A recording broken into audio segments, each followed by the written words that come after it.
एक बार की बात है, इलाहाबाद के एक छोटे से गांव रामनगर में सुशीला अपने पति मोहन के साथ रहती थी। मोहन एक किसान था। वह दिन रात अपने खेत में खड़ी मेहनत करता। एक दिन खेत में खुदाई करते हुए मोहन को कुछ आवाज सुनाई देती है। अरे लगता है कोई खजाना नीचे दबा हुआ है। इसे खोद कर अभी बाहर निकाल लेता हूँ।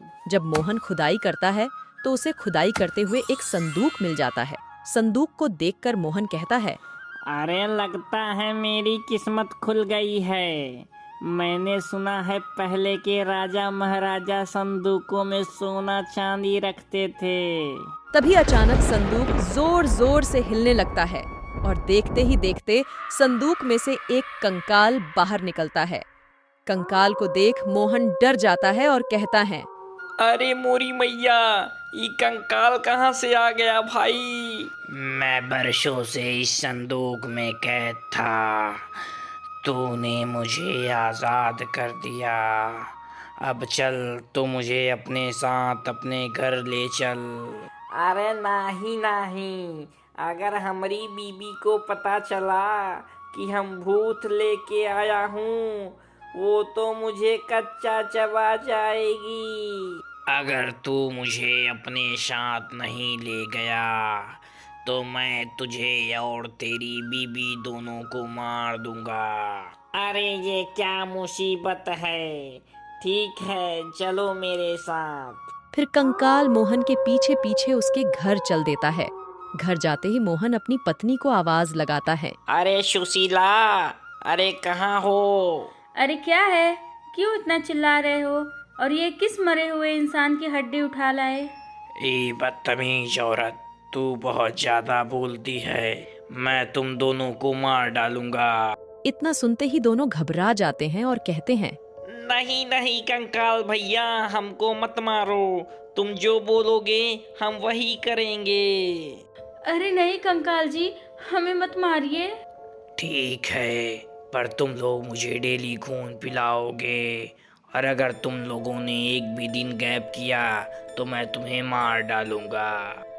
अब मोहन और सुशीला डेली जानवरों को मारकर उनका खून कंकाल को देते और कंकाल खून पी जाता। गांव में जानवरों की यूं अचानक मौत होने से सभी सोच में पड़ जाते हैं।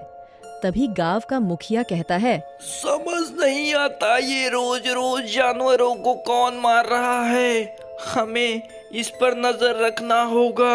अब तो गांव में प्रतिदिन एक न एक जानवर की मौत हो ही जाती थी। ऐसे ही कई दिन बीत गए। एक दिन जब मोहन एक बकरे को मार रहा था, तभी मुखिया वहां पहुंच जाता है और मोहन को ऐसा करते देख कहता है, अच्छा, तो वो तुम हो मोहन, जो बेगुनाह जानवरों को मौत के घाट उतार देता है। पर तुम ऐसा क्यों कर रहे हो? अरे मुखिया जी, मैं जानबूझ के जानवरों को नहीं मारता। फिर मोहन ने मुखिया को सारी घटना बताई। मोहन की बात सुनकर मुखिया बोला, मोहन, मैं एक पंडित को जानता हूँ। वो बड़े महान और शक्तिशाली है। उनके पास इसका जरूर कोई हल होगा। फिर मुखिया और मोहन दोनों पंडित के घर जाते हैं और कहते हैं, पंडित जी, ये मोहन है। ये बहुत मुसीबत में है। कृपया इसकी समस्या का हल बताइए। तभी पंडित ने मोहन से कहा, कहो मोहन, क्या बात है? फिर मोहन ने पंडित को सारी बात बताई कि कंकाल उसे कैसे मिला। मोहन की बात सुनकर पंडित बोला, जिस संदूक से वो कंकाल बाहर आया था, उसे जंगल में ले जाकर जलाना होगा, जिससे वो कंकाल भी जलकर मर जाएगा। उसी रात गांव के कुछ लोग मुखिया, मोहन, पंडित और रमेश रात को संदूक को लेकर जंगल पहुंच जाते हैं। फिर पंडित ने मंत्र पढ़ा, ओम ह्रीं क्लीं चामुंडाय विक्षे नमः, और अपनी जादुई शक्ति से संदूक को जला दिया। तभी कंकाल भी जलने लगता है और भस्म हो जाता है। कंकाल से मुक्ति पाकर सभी गांव वाले खुशी खुशी रहने लगते हैं।